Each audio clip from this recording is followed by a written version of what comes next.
Hello mga abe, welcome to my channel at welcome na naman sa ating panibagong vlog. Ako po inyong lingkod, Kuya JTL. And ano mapag-uusapan natin ngayon? Nakita nyo ito mga abe. Ito ang aking paboritong Sony ZV-1 na ito yung masasabi ko na daily camera ko, no? Na everyday carry camera ko kasi itong camera na to, mga abi, hindi ko na kailangan magpalit ng lens, magaang dalin, tapos hindi ko na kailangan magdala ng microphone lagi, no? Ito, pakikita ko sa inyo itsura ng setup ko ngayon. Ito yung plano kong gawing daily camera sana, no? Carry. Itong Fujifilm na XS20, no? Pero, hindi ko na siya ginagawa dahil malaki siya, tapos takaw, ano na yun? Takaw-nakaw ito eh. At syempre yung lente pa. Though maganda siya talaga yung kulay niya. Pero ito kasing ganito, yung point and shoot.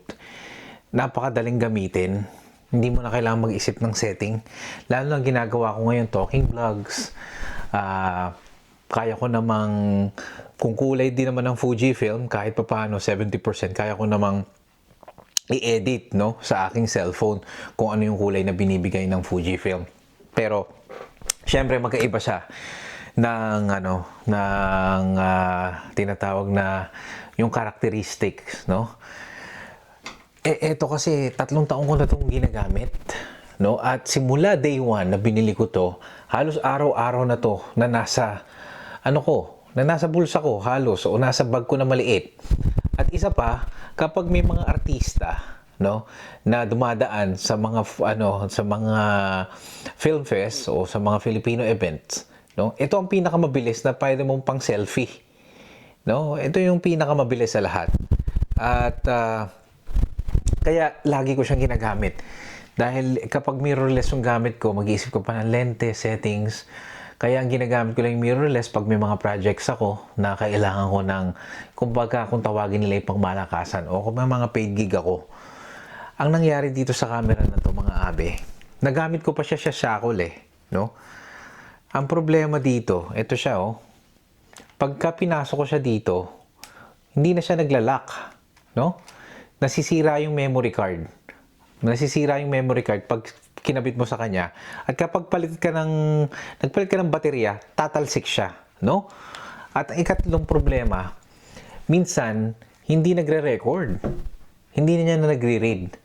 So ngayon, kung lagi mo siyang dala-dala at meron kang issue-shoot na pang emergency, pang mabilisan, maaari hindi mo siya makuha on the spot kasi hindi ka sigurado, hindi na siya reliable, no? Pwede na siyang hindi mag-record o nangyari na rin kasi to sa isang event ko na itong gamit ko, merong mga video minsan na hindi ko na nakukuha, buti na lang hindi ganun ka-importante.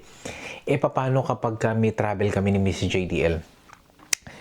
Paano kapag may artista akong pinuntahan, no? Mapa-local o mapa-Hollywood, na dala-dala ko to at dudukutin ko para mag-picture, mag-videos, no? Ayoko na gumamit ng GoPro pagdating doon at ayoko rin gumamit ng cellphone. Unang-una, ang GoPro, ginagamit ko siya mga abe kapag maglalangoy sa dagat, yung pwedeng malaglag, mabagsak kasi kahit mabagsak mo yung GoPro, hindi siya ganun masisira. Huwag nyo lang ibagsak yung mga GoPro nyo basta-basta. Okay? Pangalawa, pwede siyang mabasa, no? Kaya doon ko siya ginagamit. Pero ito kasi mga abe, kaya ko ginagamit pa rin ng point and shoot.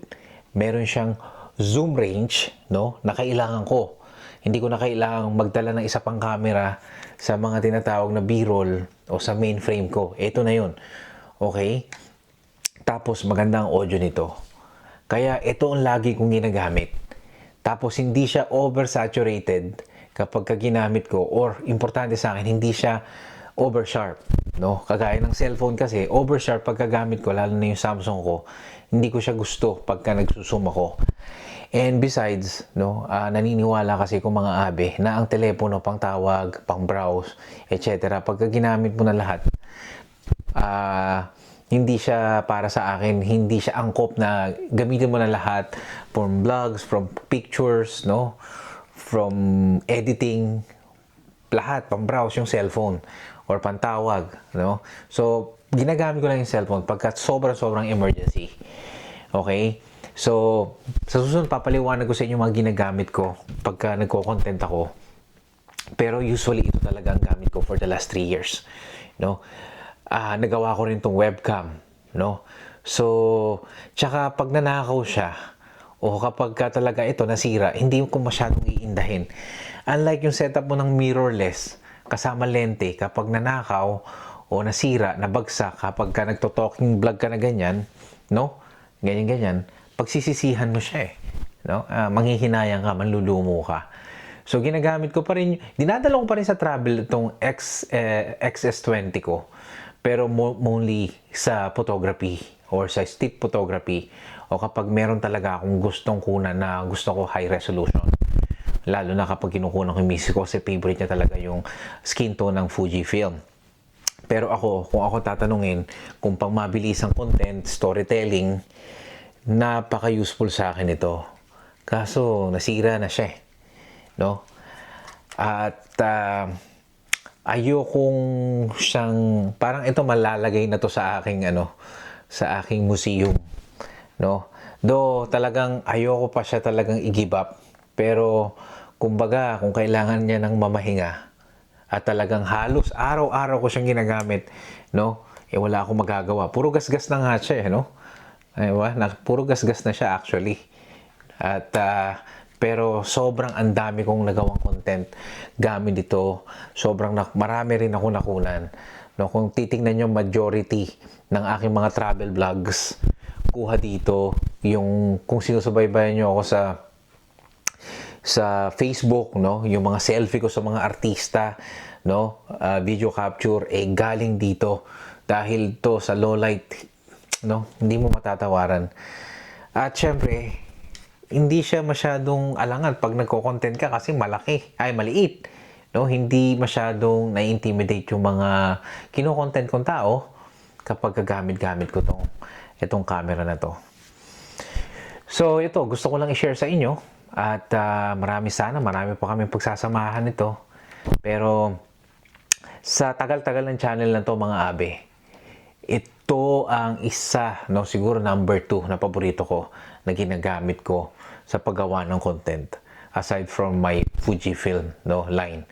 Kaya kung kayo man nagpaplano na bumili nito, no, huwag kayong magdalawang isip, no. Meron pa nito sa market, no. Actually, nagdadalawang isip ako lang kung itong bibiling ko o yung DJI Osmo. I think baday tayo yung DJI Osmo packet is the 2, no? At hindi na ako nag-upgrade ng 3 kasi ito ang gamit ko. Kasi number 1 ito na ginagamit ko sa concert. Okay? Ang pinaka-isang main concert na kinuna nito mga abe ay yung Coldplay last year dito sa Toronto. Dahil nga hindi pwede magpasok ng mga mirrorless at ayokong gumamit ng cellphone, ito ang ginamit ko na pangkuha doon sa concert na yon, pictures and videos. Yun ang aking kino-content nung time na yon.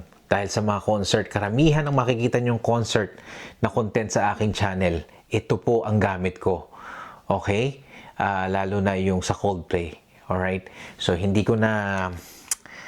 masama lang loob ko. Kasi nasira nga siya. Okay? Gusto ko lang i-share sa inyo experience. Pero sabi ko nga, kung gusto nyo itong bilhin, hindi to sponsor ng Sony. I hope sponsor. Okay? Huwag kayong mag-hesitant na bumili ito. Yung ZV-1F, wag kasi limited kayo doon. No? Wala yung zoom. No? Pero ito kasi may zoom to. At may mga cinematic mode, no? Kaya sobrang napaka-useful nito. Pati yung nasa Miami kami, content sa Miami, eto, Toronto Film Fest, eto talaga.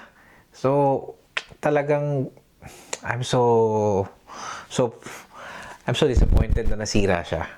Anyway, ganun talaga ang buhay, no? Ang mga gamit, pag ginamit mo na, nasisira. At least, mga abe, napakinabangan ko siya. Sulit na siguro yung pinambili ko dito.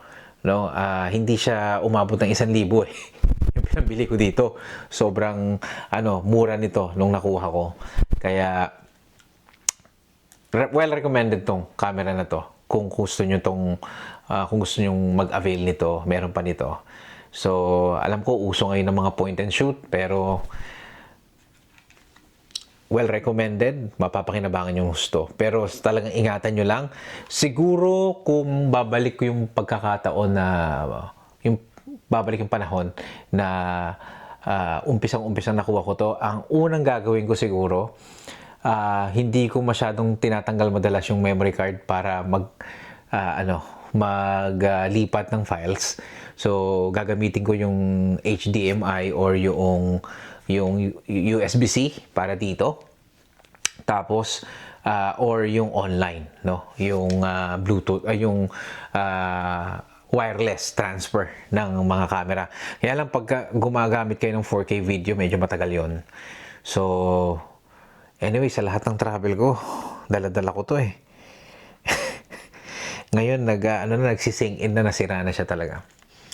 But anyway mga abe, yun lang. Maraming salamat. Kung nagustuhan nyo yung video na to, may mga tanong kayo about this camera, sisikapin kong sagutin yan. Hindi ako expert sa tech, no? Pero I'm gonna answer all of your question regarding sa experience ko at kung paano ko napakinabangan ang camera na to na Sony ZV-1 Mark II. Yun lang mga abe. Muli po, ako po ang inyong lingkod, Kuya JDL. Maraming salamat po. Bye-bye.